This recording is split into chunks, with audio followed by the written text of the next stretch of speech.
Mañana la atención va a estar otra vez en la Corte Suprema de Justicia de la Nación. Ustedes saben que se cumple un mes de la licencia de estos 3 jueces, los jueces del traslado. Esta polémica en donde se está dirimiendo si la última palabra la va a tener la Corte Suprema de Justicia de la Nación o el Senado. El Senado que dictaminó y junto con el Consejo de la Magistratura dijeron, estos jueces que habían sido nombrados según lo que marcaba un decreto presidencial de Cristina Fernández de Kirchner, luego convalidado por Macri, etcétera, ¿no? Que fueron nombrados en diferentes circunstancias, que básicamente indicaba que al mismo cargo sí.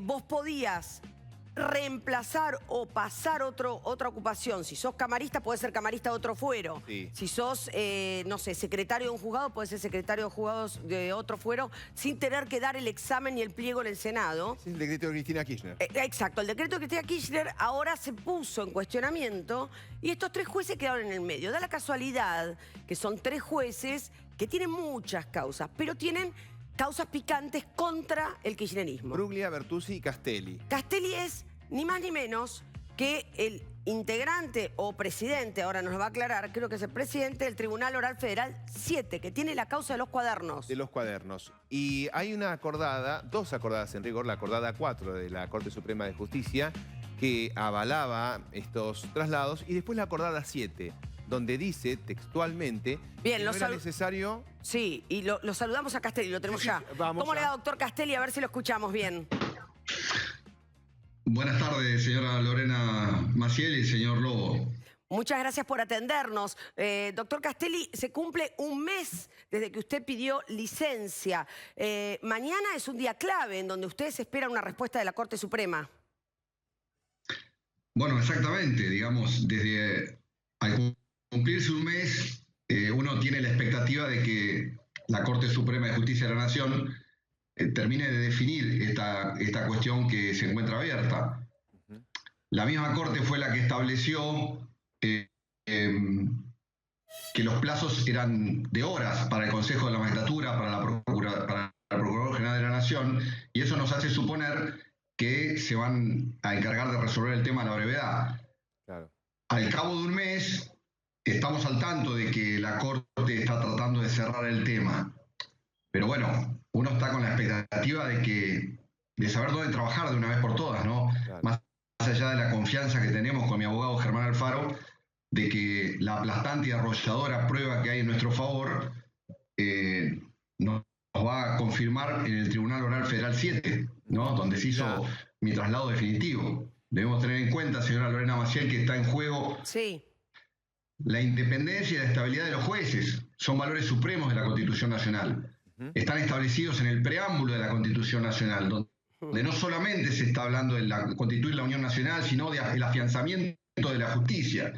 Y sacar a un juez por la fuerza, como lo ha hecho el Consejo de la Magistratura, arrancarlo del Tribunal Oral Federal número 7 de esta manera ilegal y prepotente, sobre todo cuando están radicadas en el Tribunal Oral Federal 7 causas de sensibilidad nacional e internacional, es algo que debe corregirse de inmediato. Doctor, confío en que la Corte Suprema, como intérprete final de la Constitución Nacional, va a resolver este entuerto y en favor de nuestra postura. Y también confiamos con mi abogado de que las presiones políticas a las que está siendo sometida la Corte Suprema tampoco van a perturbar su decisión. Y me refiero concretamente a las palabras del presidente de la Nación en torno a que si no se hace lo que ellos quieren, van a empezar a hacer traslados de una manera como ellos entiendan que corresponda.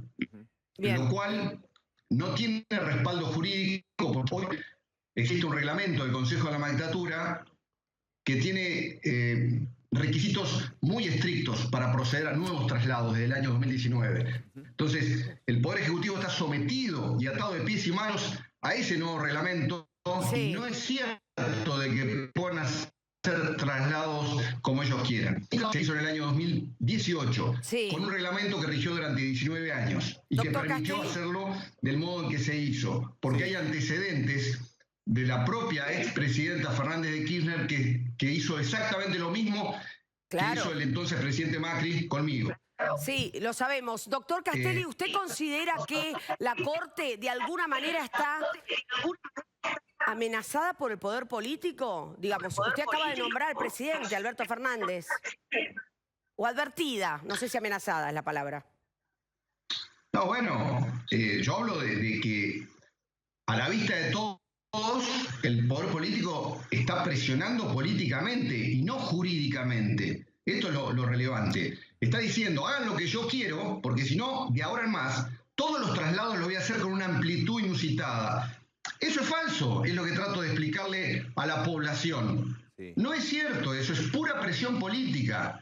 Y estoy convencido de que la Corte no va a perturbarla en su decisión justa y equilibrada. Sí. En este caso, estos valores en juego nos han convencido a mi abogado y a mí de acudir a Naciones Unidas. Fíjese el convencimiento que tenemos al denunciar al Consejo de la Magistratura de la República Argentina.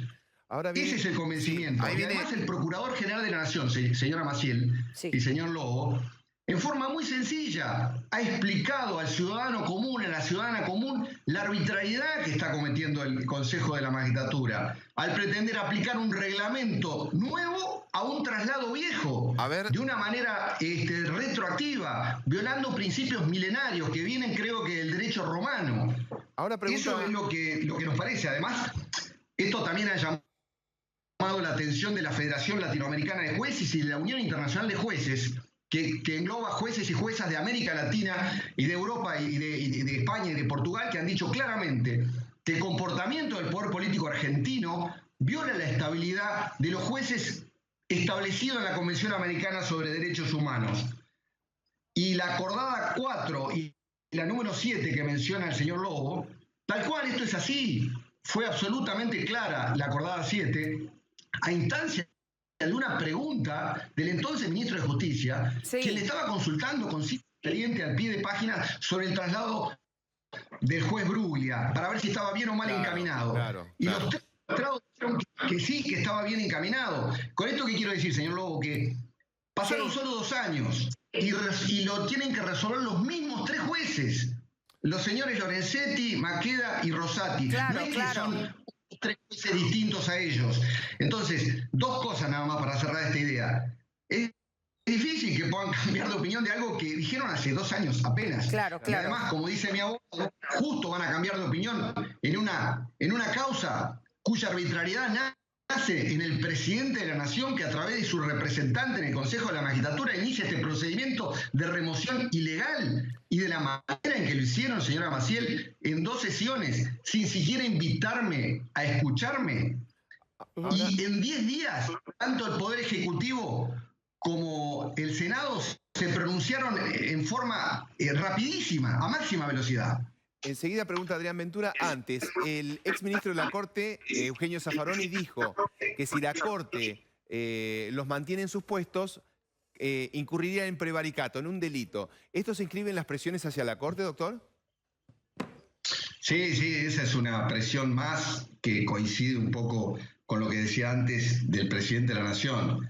Yo siempre digo, porque lo tengo escrito en uno de mis fallos, que a los eruditos del derecho hay que observarlos, hay que examinarlos con un espíritu crítico, porque más allá del magnético encanto adormecedor que tiene su postura, producto de la sabiduría y del prestigio internacional que tienen, deben examinárselo con un republicano espíritu crítico propio de los pueblos libres.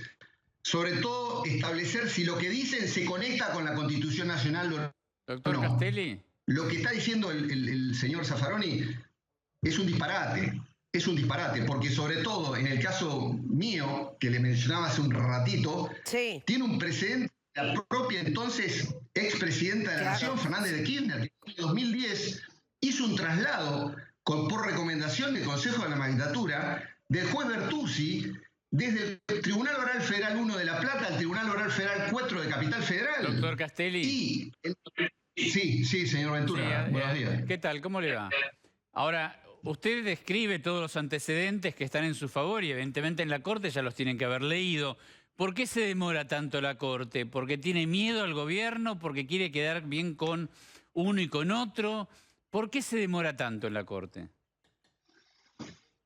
Bueno, según reflejan los medios periodísticos, que es la única fuente de la que podemos abrevar, digamos, están trabajando, están intentando llegar a un acuerdo. Un mes, es mucho Pareciera tiempo. que hay distintas posturas. Una de esas posturas que trascendió es la de una postura salomónica, una postura intermedia, que desde ya tiene que quedarle claro a la población, a toda la sociedad, que eso se trataría, a mi entender, y de mi abogado, de una remoción a plazo. Y sería un fracaso de nuestra postura jurídica. Porque sería un juez subrogante en lugar de un juez titular. Claro. Con toda la debilidad y precariedad que ello importa. Mi traslado fue definitivo, señor Ventura, porque ni bien se hizo mi traslado, quedó la vacante en San Martín y se inició por parte del propio Consejo de la Magistratura el concurso número 421, en el que se anotaron 100 aspirantes buscando ocupar el cargo que yo dejé. Y súmele lo que contaba el abogado de Bruglia Bertuzzi, que en la sala 5 del Fuero Contencioso Administrativo Federal, uno de los magistrados se excusó por haber sido trasladado cuarto de siglo antes. O sea, su traslado ya era definitivo. Siempre fueron definitivos los traslados. ¿Por qué habría de cambiar la Corte de opinión, como decía hace un momento, cuando los mismos 3 jueces solo hace 2 años se pronunciaron de esta manera y cuando esta remoción ilegal la inicia el presidente de la Nación con su representante en el Consejo de Magistratura, cuando el presidente de la Nación se ha pronunciado en uso de su derecho de libertad de expresión en favor de la inocencia de su compañera de fórmula, que casualmente registra procesos en trámite en el Tribunal Oral Federal 7, del que yo soy juez natural, y que durante 2 años, a plena luz del día, he trabajado sin impugnaciones de la ciudadanía, ni siquiera de las partes que fueron conociendo quiénes eran los jueces, Méndez Ignori, Canero y Castelli, y no recibí ningún tipo de impugnación. ¿Por qué va a cambiar la Corte de postura? Por eso estamos muy confiados con mi abogado Germán Alfaro de que pronto esto va a ocurrir. Es cierto, señor Ventura, pasó un mes, pero vemos que están trabajando en este tema. Esperemos. Y por lo que decía también, no van a ser perturbados por estas presiones políticas que yo le comentaba. Claro. Esperamos que pronto la Corte se pronuncie con esta... Le agradecemos muchísimo, doctor Castelli. Mañana vamos a esperar. Es un día clave porque hay acuerdo de la Corte, así que vamos a seguir en comunicación. Muchas gracias por dialogar con Todo Noticias.